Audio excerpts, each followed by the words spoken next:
All right, guys, welcome back. Mr. Mascaro with you one more time here on this beautiful snow day. I promised you guys that I would always try to keep you guys engaged, and remember that a day without math class is like a day without sunshine, and it doesn't look like we're going to get any sun today, so this is the next best thing. At least I think so. All right, all right, the last thing we're going to talk about here is graphing arithmetic sequences. All right, so this is actually really, really simple. So we have an arithmetic sequence here, right? We have an arithmetic sequence called Q. The members of the sequence are n.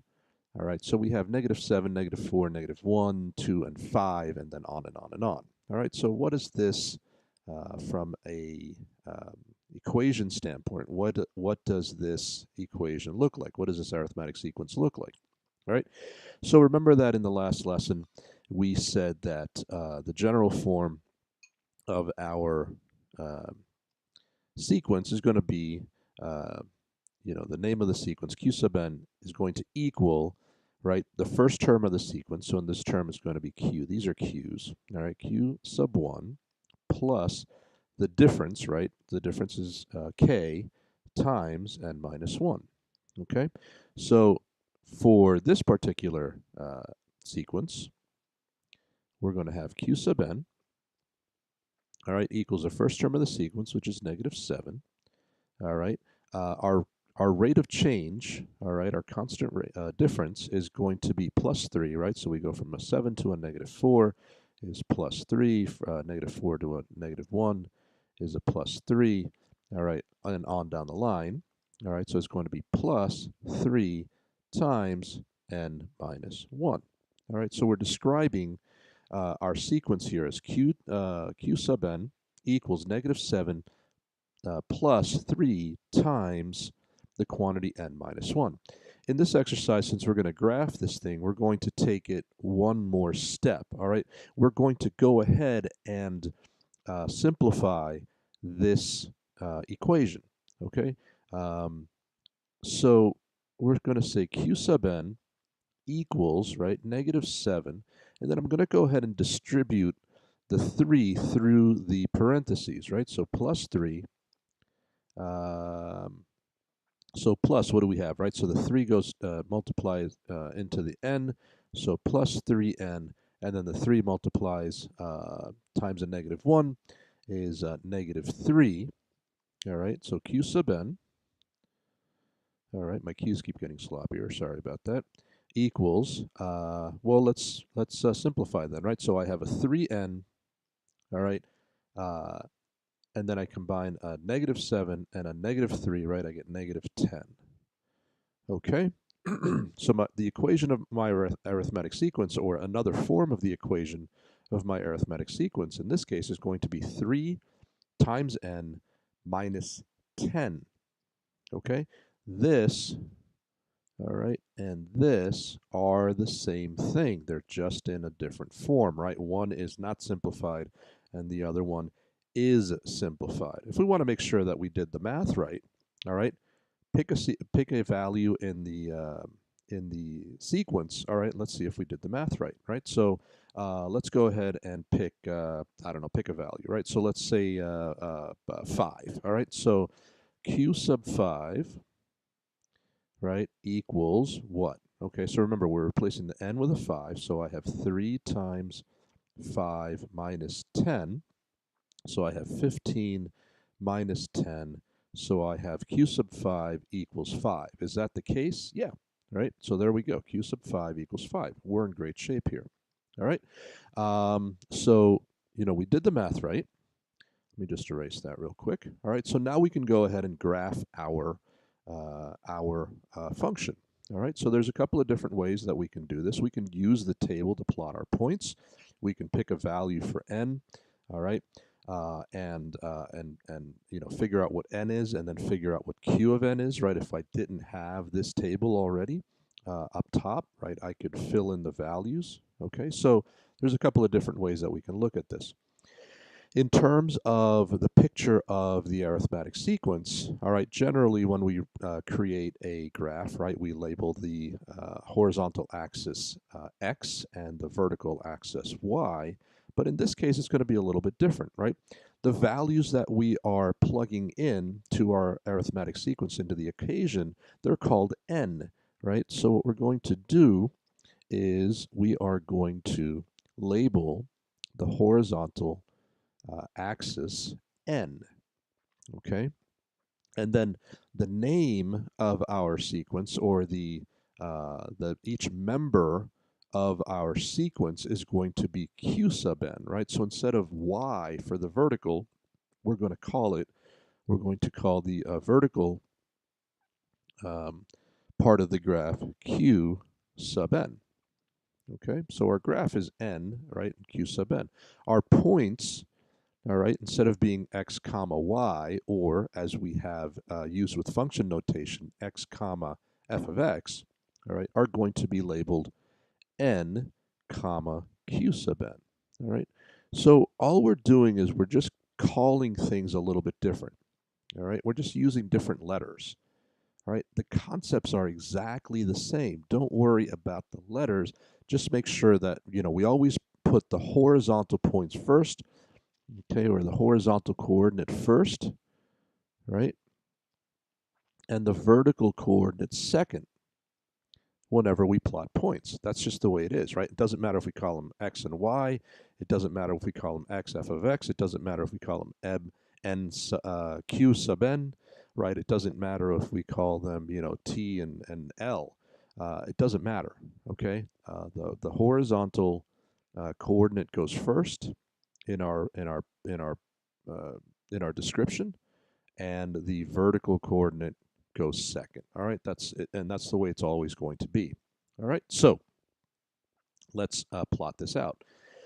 All right, so we have q sub n. Our table starts at 1. All right, so n equals 1, and our value equals -7. So we're going to go ahead and plot that point. All right, so this is going to be 1, and that's going to be 2, and that's going to be 3, etc. All right, so we're going to go to 1 comma 7. So our first point, or -7, sorry. So our first point is going to be at +1, and then down 7, right? So 1, 2, 3, 4, 5, 6, 7, which is down here. So that's -7, and this is 1. All right, so we're going to plot a point here. All right, so this is our coordinate 1 comma -7. Okay, and then I can keep, kind of that up and plot the next point, right, which is at 2, -4, 2, -4 is 1, 2, 3, 4 is here, right? So I would have a point here, all right? And the next one would be 3, -1, 3, right? This is -1 here, right? And so on and so forth, right? So I can plot out the members of my sequence, all right? And then, right, so let me just label these, right? So this is 2, -4, right? This would be 3, right? -1. Okay, and then let's go ahead and just finish out by doing the last two, right? So then I would have a point at 4, +2, all right, which would be here. So this is 4, +2, and then the last one would be at, where would it be? It would be at 5, comma 5, right? So 5, 1, 2, 3, 4, 5. It would be up here. 1, 2, 3, 4, 1, 2, 3, 4, 5. If I could count, I would be dangerous. All right, here we go. All right, so this is 5, comma 5. All right, so there's our line. I'm going to take a straight edge, kind of connect the dots there. Use a different color. All right, so we connect the dots with our line. Okay. And there is our arithmetic sequence, okay? Now, one thing to remember is that our sequence terminates, all right, or begins, I should say, at, sorry, -7, all right? So our first term is -7. So this line, all right, does not continue downwards. It starts at the point 1 comma negative 7, and that's it. It does, however, continue upwards forever. So this is a terminus here, okay, and then, but this does continue, right, upwards forever, all right, continues, okay? So just understand that that's how that works, all right? We have a terminus down at the bottom of the line. The first sequence is always going to be the first sequence, all right? And then we're going to continue upwards to the top, okay? Let's try another one. Let's try one where we don't have a table of values, okay? So let's see what that looks like. Okay, so let's say that we have this this arithmetic sequence, which is described as t sub n equals 7 minus 3 times quantity n minus 1. All right, so we're going to simplify this a little bit, right, because we want to graph this, so we want to try to keep the numbers a little bit simpler. All right, so I'm going to simplify this equation. T sub n equals 7 minus, we'll distribute the negative 3 through the parentheses, right? So it's going to be minus negative 3 times n is negative 3n, and then negative 3 minus 1, or negative 3 times a negative 1 is going to be a positive 3, right? So we will go ahead and finish simplifying this. So we're going to get a 7 combined with a positive 3 is going to be a 10.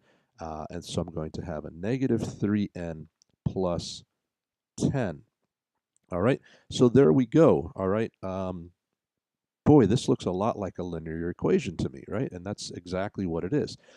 All right, so what do we have? We have, this is our slope, right? Okay. In this case, I mean, technically this would be our y-intercept, but because we're dealing with a sequence, we're not going to get, right, there is no n equals 0 here, all right? But we can certainly, kind of keep that piece of information in mind. All right, so let's go ahead and graph this equation, right, by figuring out one of the points and then using the slope of the line to plot the rest of the points. All right, so what do we have, right?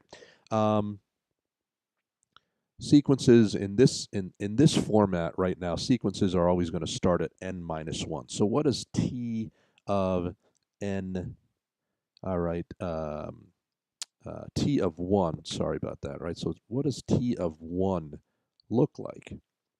Okay, t of 1 equals, right, a negative 3, right, times 1, all right, plus 10, all right? So that means that t of 1 is going to equal 7, right? So the first term in our sequence is 7, and we knew that already because remember that the general form of the equation up here, okay, of the arithmetic sequence, this, right, is t1. All right, so we can use that point to continue to plot, out our values. All right, so our first point is at 1 comma 7. All right, so n equals 1, t of n equals 7. So that's going to be up here.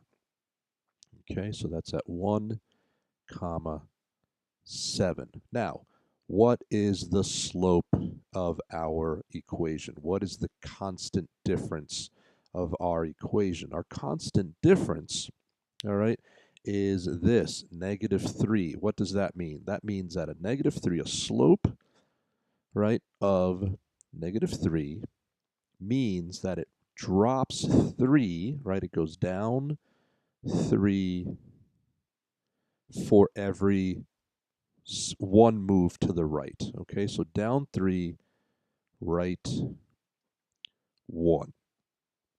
Okay, so using that piece of information, okay, well, let's go ahead and plot some more points, right? I don't necessarily have to put in a 2 or 3 or a 4 into my equation. I can kind of manually figure out where each point is going to go based on my slope, right?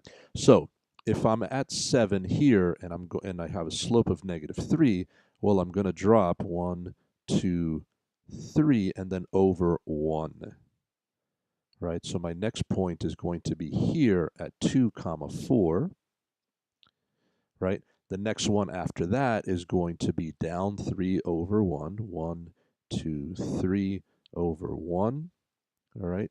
So N3 is going to be at 3 comma 1, all right? Let's do one more, all right? So I'm going to drop 1, 2, 3 over 1.